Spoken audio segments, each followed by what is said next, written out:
flat surface, and over time it gives way to water infiltration. So you get new copings, these covers are going to protrude beyond the face, we're going to put the stucco and the stone back, and at that particular point, we hope to get that scaffolding out of your way and get it out of your eyesight so that you don't have to look at that anymore. Now, that's not the end of that moment, because subsequent to that, you're going to see people on boom lifts fixing bands. What we're doing with the bands, there's 830 windows, and we're going to put bands around them so we have a positive inside corner to caulk to. So that all these windows on this project have been set flush with a band. If you've got a band around the window, it's flush. If you have just stucco on the third floor, the window's set out there flush. We're going to put a band on there so we can caulk around the windows and get a solid caulking bead. So there's going to be 2 boom lifts eventually here in the next less than 30 days. And guys that are simply going through the neighborhood and they're putting foam bands around every single window. We'll kind of give you notice there. That's kind of invasive because you got people up around and around your windows and so forth. But we've got to do with every one of these bands. That'll be an independent activity. And then we're coming back to paint everything, and that will be an independent activity. Technically, we need 30 days for stucco to cure. So, you know, I know it's frustrating. I do it even, I've been in my construction business all my life, and I go past construction sites and go, what the heck are they doing? Why are they taking so long, you know? Sometimes they're just not being efficient, to be honest with you, but other times there are logistical drivers that cause delays in the work, okay? In the case of the stucco, we're going to draw the stucco, so it's going to be nasty and gray with the raw stucco. It looks, but it has to cure, okay? There's an alkalinity that has to kind of process over time, and it's a minimum, maximum, say 30 days, and if we put an accelerator, it might be 15, and then we can get on it and start painting it. Okay, once it's painted and everything's pretty, then it's kind of back to normal, and we kind of go home and we thank God that this process is over. So, that's kind of why we're here. I go back to this nasty wood. The whole premise of this thing is water infiltration, and if I can get it to go back, this thing's not cooperating, but it's this wood damage. So this is why we're here to fix this, and also around your windows, we're creating positive inside corners to caulk to so we can stop any kind of wicking, and that's the name of the game. So some of you have asked, and I've got a whole list of question and answer prompts, okay, so none of you have to think about it. I'm going to list all the things the complaints that we've heard, and the frustrations we've heard, and then the whole purpose of my meeting tonight is inviting you here just to talk to you about your concerns. And my hope is that I can at least assure you that we're doing the best we can, that we're working in good faith, and we're doing what I think is necessary to get through this project in as short a time as possible. Someone has asked, why are we everywhere, and why are we on every building? The contract, there was a conscious decision made by management to pull the Band-Aid off quickly, okay, basically. If you don't pull the Band-Aid off quickly, this project could take 4 years. Literally, the time frame to just go from stack to stack and building to building would take forever. We have, let's say, under a year, say, depending on the various timetables. And in order to even accomplish that, we need multiple teams working. How do you eat the elephant? One bite at a time will take forever, or you get a lot of people eating the elephant at the same time. And that's kind of how this is working. So we have a blue team back on 15 and 16. They're working on scaffolding, demolition, and carpet. Okay? Then goes waterproofing, then goes stucco and stuff. That's the big activity. We've got a green team that's working on 14, 17. They started on the backside of 6, and if they continue in a fashion that they have been, which is good, we'll get them on building 4. We have a paint team that is specifically handling the type 6 buildings, which are the smaller buildings with 2 balconies on the back, and they've got a lot of what's called elevated wall-based work to do. And they're on building 13, 12, 11, 5, 2, or 3, and 2. So they're on these buildings right now. We don't need to do building 2. It's been done. It has? It has been done. We ran into that also on 15, there's a few balconies, so thank you. I'll bring that up and we'll make note of that and back that out. So I think 15 had some balconies that have been done too, but we'll get, yeah, 15 had, there was a woman there that has had her balcony redone. Now, the problem is there's some. Where is she? Where is she? Yeah. The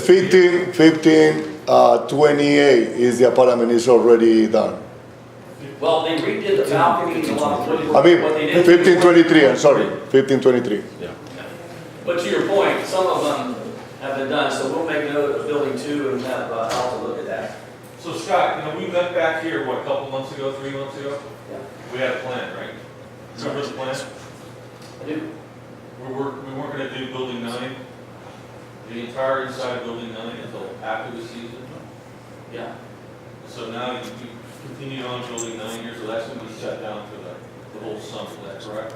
No, I'm going to get back to you on when, there's been a question here as to when the pool area will be open.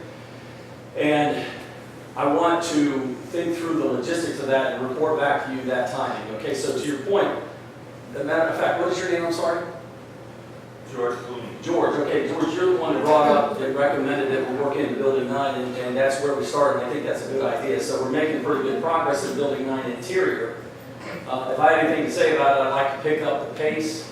We ought to be out of the demolition phase probably in the next 2 weeks, 3 weeks, plus or minus, followed by the carpentry, hopefully by the end of March, and then I can hopefully get back into the stucco and stone, and then start to pull that scaffolding out of the interior of building 9. It's also my understanding that the owner wants to resurface the pool area, which would follow that whole, that series of activities. And as soon as that's all done, I do think there's a reason to believe we can probably remobilize the pool even though we won't have the painting done, and we can work around that somehow. But I'd like to rethink that so that we, A, get out of there as quickly as possible, but at the same time, we have to be careful with all the work that's going on inside that building from a general safety standpoint for the tenants. Building 9, for the record, is half the project, as you know. It's so huge. There's 201. When is building 1 gonna be finished? Building 1 is a problem, and I can share with that. But building 1, let's define finish. My definition of finish is to just get the scaffolding out of the tenant's balcony area. And I'm hoping to have building 1 finished,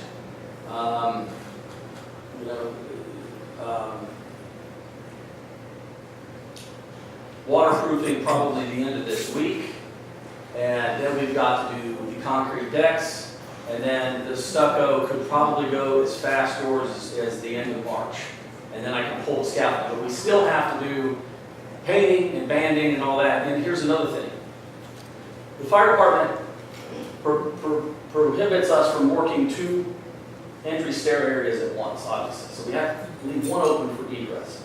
And so what we call the switchbacks, which is that mid-landing on the stairs, we're looking into that and making sure there's no damage there, and then we're wrapping that back up. So we're on the back side of that. We're doing also the stair end walls. So you have every balcony scaffolded on building 1 for way too long. And I can explain what happened. It's our error, and I can explain. It's building 1? Okay. Building 1, we started premature. And we did so in good faith with all the best intentions because building 1's been the longest and they deserve to start first. We were given reason to believe by the building department that we would have a permit very soon. We were given authorization to start the building because when you start a construction operation that includes demolition, you can do demolition because there's no inspection required that's essentially for demolition. So they said you could get going and do the demolition up into the first inspection. And for the first inspection, which is that framing, we have to have that inspected. When we get that done, we call the inspector out. He has to come out and make sure it's done right. And so we got all the demolition done pretty quickly. We progressed very well. And then ran into a series of delays with the building department's approval of the permit. I had meetings with the building official, or we'll turn it in my vice president, and he said you can start, we should be no problem. And there's, building departments, they called us back and wanted to permit every building independently, which at first they wanted to permit every building as one permit. Then they wanted, 15 different permits. Then they called back and they wanted everything digital. That was every time they respond, it's 2.5 weeks later. We think we're getting a call for the permit, they want everything digitally now. So they want to resubmit everything with digital seals, and that took us 2 weeks to reproduce that. Then they challenged the whole property, and they wanted to make it a threshold property, because building 9, when you go 4 stories, it's considered a threshold building because of its height, and it triggers different kinds of inspection procedure, and they wanted to make the whole property threshold, and we argue it's not threshold, it's more laborious, takes a lot longer. I said it's not threshold. The engineer argued it's not threshold. Only one building's threshold, building 9. So they backed off of that. This takes 2 weeks more, and 2.5 weeks more. Then you have the holidays, we bled into Christmas.